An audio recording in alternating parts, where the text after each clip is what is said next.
মাঠের কাজ সেরে ফেরার পথে বন্য শূকরের হামলায় গুরুতর আহত দুই ব্যক্তি।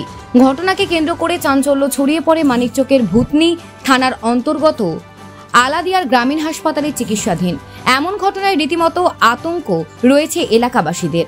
আহত দুই ব্যক্তির নাম সঞ্জয় মণ্ডল এবং রাম মণ্ডল। জানা গেছে মঙ্গলবার আনুমানিক সন্ধ্যা নাগাদ জমি থেকে কাজ সেরে বাড়ি ফিরছিল ওই দুই ব্যক্তি।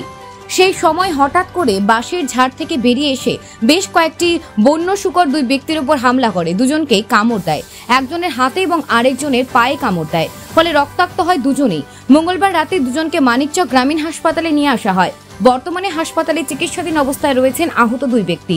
স্থানীয়দের অনুমান, ভূতনির বিস্তীর্ণ এলাকা বন্যা জলে প্লাবিত রয়েছে, ফলে শুকনো জায়গাগুলোতে বন্য শূকর আশ্রয় নিয়েছে। জমিতে কাজ করতে যেতে ভয় পাচ্ছেন স্থানীয় লোকজন। আতঙ্কের ছবি দেখা দিয়েছে চোখে মুখে। আমি জানি না যে শুয়োর আছে এখানে, আমি এখানে ছিলাম। তারপরে ওই ছিল অনেক দূরে, মানে এইটা দিয়ে রাস্তা ধরে যে গিয়েছে ছিল ওকে এখানে ধরেছে। কিন্তু কোনো শুয়ার এদের উপরে হামলা করে মানে ধরে ভাবছিল, তা এসে আর কামড়ে দিয়েছে। 3-4 জন ছিল, দুজনকে তো কামড়েছে, বেশি খারাপ হয়ে গেছে। এটা একটা আর আছে সঞ্জয় মণ্ডল, একটা রাম মণ্ডল, ভূতনি আলাদিয়া।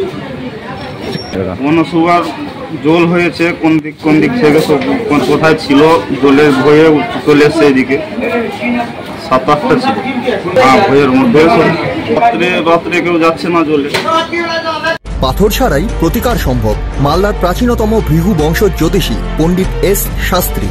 দাম্পত্য সমস্যা, বিবাহে বাধা, ব্যবসায় অবনতি, পরীক্ষায় অকৃতকার্যতা, ভাগ্য গণনা, কোষ্ঠী বিচার, ঠিকুচি গোষ্ঠী এবং মৃত্যু ছাড়া সকল সমস্যার সমাধানের জন্য যোগাযোগ করুন জগদম্বা জ্যোতিষ কেন্দ্র, বিবেকানন্দ স্কুলের পাশে, মালদা। মোবাইল 09730278332 অথবা 09332056956।